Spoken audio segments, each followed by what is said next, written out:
বন্ধুরা, আমাদের খুঁটিনাটি বিশ্লেষণ পাঠশালার আরও একটি নতুন ভিডিওতে আপনাদের সকলকে স্বাগতম। আজকে আমরা মার্কিউসিস রাউটারে কিভাবে কয়জন ইউজার আছে এবং এখানে কোনো বাইরের ইউজার আমাদের পাসওয়ার্ড হ্যাক করেছে কিনা সেটি দেখব আজকের এই ভিডিওতে। চলুন বন্ধুরা শুরু করি। প্রথমে আমাদের গুগল ক্রোম ব্রাউজার ওপেন করতে হবে। এরপরে এখানে লিখতে হবে mwlogin.net। এটি দিলে আপনাকে মার্কিউসিস রাউটারের মধ্যে নিয়ে যাওয়া হবে। এরপর আপনি এখানে পাসওয়ার্ড, যদি আমার এখানে পাসওয়ার্ড সেভ ছিল তো আমি দিয়ে দেখাচ্ছি আপনাদের admin1, অর্থাৎ ADMIN1। এটি দিলে আপনাদের এখানে মার্কিউসিস রাউটারে নিয়ে যাওয়া হবে।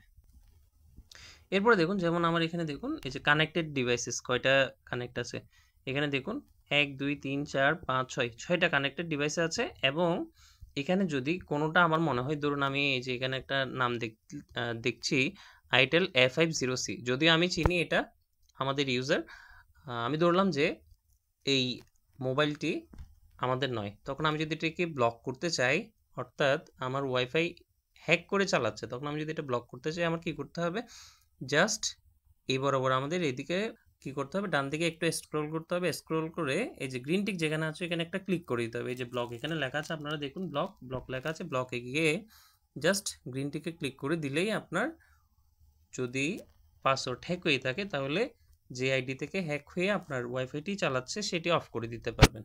এখানে দেখুন আমার 8টি ব্লক ডিভাইস আছে। এই ব্লকড ডিভাইসগুলোর মধ্যে আমি যদি কোনোটা আনব্লক করতে চাই আমার কি করতে হবে, এই যে একটু ডানে স্ক্রল করতে হবে। এরপরে অ্যালাউ যেখানে আছে এখানের মধ্যে নিচে আমরা কিছু গ্রিন টিক দেখতে পাচ্ছি, এই গ্রিন টিকগুলোর মধ্যে আমার ক্লিক করে দেবে, জাস্ট ক্লিক করে দিলেই ব্লকটা আনব্লক হয়ে যাবে। এভাবেই আপনারা চাইলে আপনাদের মার্কিউসিস রাউটারে কেউ যদি হ্যাক করে চালায় তাহলে তাদেরকে ব্লক করে দিতে পারবেন। ধন্যবাদ বন্ধুরা, আশা করছি আমাদের আজকের ভিডিও আপনাদের অনেক ভালো লেগেছে। যদি ভালো লেগে থাকে তাহলে সাবস্ক্রাইব করে আমাদের সাথে থাকবেন। ধন্যবাদ।